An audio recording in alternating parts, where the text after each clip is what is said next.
Rauhan luominen ajattomalla sisustuksella. LL Design vie sinut elokuun lempeään siirtymään kesästä syksyyn. Lämmin nahka, pehmeä pellava ja luonnonvilla luovat rauhallisen ja ajattoman tunnelman.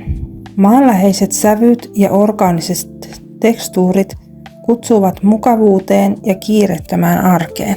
Tämän viikon moodboardissa keskityn luonnon materiaaleihin, jotka tuovat sisustukseen lämpöä, ajattomuutta ja rauhallisuutta. Tarkastellaan seuraavaksi 6 materiaalia, jotka muodostavat tämän kokonaisuuden.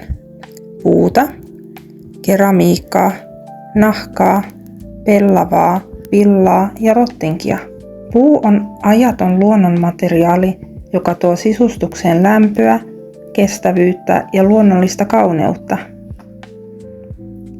Keraamiset pinnat täydentävät luonnonmateriaalien kokonaisuuden. Kivi, keramiikka ja laatat luovat kaunista kontrastia pehmeille tekstiileille ja puulle.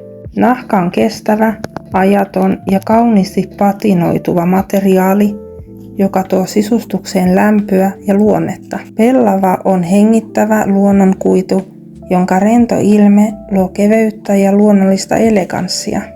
Villa on pehmeä ja lämmin materiaali, joka lisää kodikkuutta ja kutsuvaa tunnelmaa ympäri vuoden.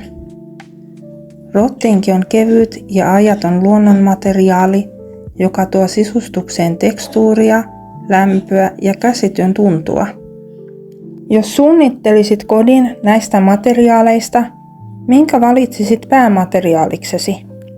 Kerro ajatuksesi kommenteissa. Kiitos kun katsoit. Jos pidit videosta, muistathan tykätä, seurata LL Designia ja jakaa videon myös ystävillesi. Se auttaa minua luomaan lisää sisustusaiheista sisältöä. Nähdään seuraavassa videossa.